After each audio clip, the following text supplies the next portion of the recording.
All right, so we just want to share a little bit of the things that we have done in the past that has really helped us in our trading. We have always focused on trading with very minimal tools. We always use the simplest strategy. So one of the best things that we use in our trading is candlesticks. When we say candlesticks, this is basically what we have on the chart right now. So we use candlesticks and waves, which is the impulses and the corrections. These are the impulses, and this is the correction, and then an impulse would move in the direction of the trend, and then a correction moves against the trend. All right. You have to remember price does not move in one straight line. So price will move up and down, and that up and down can be defined by impulses and corrections. All right. So today, let's just touch a little bit on candlesticks. Candlesticks and volume. Those should be your two best friends because candlesticks will provide the opportunity for you, for example, here, and volume will tell you now it's time for market to move. Market is going to move in this direction because there is a lot of people who are helping price to move in the direction, right? This is just the basic understandings. So we can look at the movement that happened today. All right. So this is the high that was created today. This is the low that has been created today. All right. When market opened, price pushed up to retest the high that was created the previous day. All right. So since price had retested that high and then it pushed lower and closed back in the range, this showed us that the bearish momentum that we had from the previous day was ready to continue. All right. So the previous day gave us this bearish move. So this is sort of our impulse in this scenario. That was our first move. Then price ranged. Now this range was telling us that price could be preparing to keep on pushing higher or it could push lower, right? And price had bearish momentum. You can see how price was creating lower highs instead of pushing higher. So this was telling us that price was preparing to fall, right?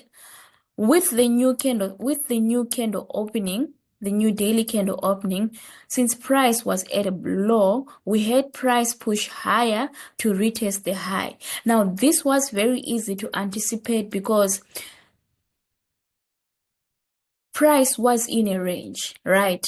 So of course, it could have opened and just pushed lower. However, there were still chances of it going back to retest the range because that's what it was doing the previous day. It wasn't just going to move just like that. It had to come back up, do a stop hunt because a lot of people would have probably sold at this high and put their stop losses above the high. So they needed to do that stop hunt. This stop hunt tells us that price was ready to push lower.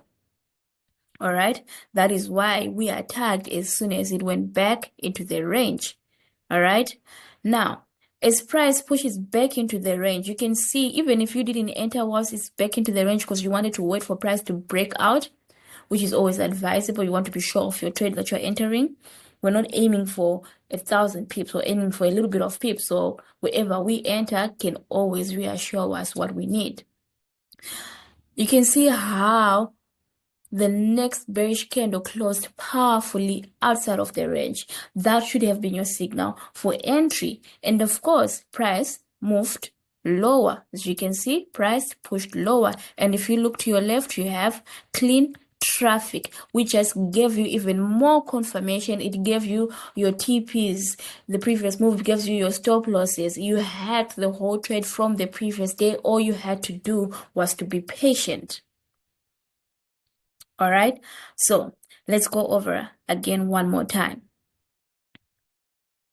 The previous day, price gave us some sort of an impulse, right? And then it created a range, right? When price wants to break out of a range, it creates a stop loss hunt. We had price break out and then it pushed back into the range, thus giving us a stop loss hand, right? Confirming to us that, yeah, price could be ready to go higher, because if it wanted to go higher, then price wouldn't have stayed back into the range. It would have retested and quickly moved back outside of the range, but it stayed into the range, and then it closed outside of the range, telling us, okay, price is ready to go, to keep on pushing lower. If you look to your left, you have clean traffic telling you that price had all the reason to push lower to the next low, which is right here. So that could have been your first target. And you can see price quickly rejected from there because it's a low, so it respected. After it respected, it did the one thing that it always does. It retests. You can see how price retests. All right. And then the next candle that you were given was another strong bearish candle, telling you that price is gonna push lower again. You know it's a strong bearish candle that has huge momentum, that has great volume, because it's bigger than all the other candles in that area. You can see all these candlesticks are smaller than this bearish candlestick. It's engulfing everything, telling you that it's ready to push lower. You don't even need to write resistance and support zones. One thing that you need to understand about the market is to keep it simple and use the information that it's giving you. And candlesticks are the best tool to use. Candlesticks and understanding volume. If those two tools can become your best friend, the markets won't stop you. All right, so let's start with the questions, and then we can go over the pattern, and then we can see if we can find the pattern in other scenarios, and then we can see where I can help you best.